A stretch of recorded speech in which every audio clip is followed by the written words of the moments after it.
સ્વાગત છે। હું છું રેખા માલકાની અને જોઈએ આજના સમાચાર।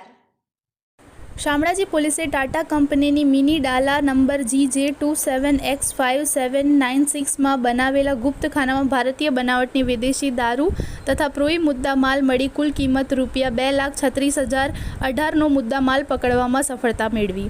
પોલીસ મહાનિરીક્ષક વિરેન્દ્રસિંહ યાદવ તથા પોલીસ અધિક્ષક શેફાલી બરવાલ તરફથી જિલ્લામાં પ્રોહિબિશનની બધી નેસ્ત નાબૂદ કરવા સૂચનાઓ આપેલ, જે અન્વયે આજરોજ police sub inspector SK Desai તથા પોલીસ સબ ઇન્સ્પેક્ટર NS બારાના શામળાજી પોલીસ સ્ટેશન સ્ટાફના માણસો સાથે અણસોલ પોલીસ ચેકપોસ્ટ ખાતે ગુજરાતમાં દારૂનો પ્રવેશ ન થાય તે માટે શકમંદ વાહનોના ચેકિંગ હતા।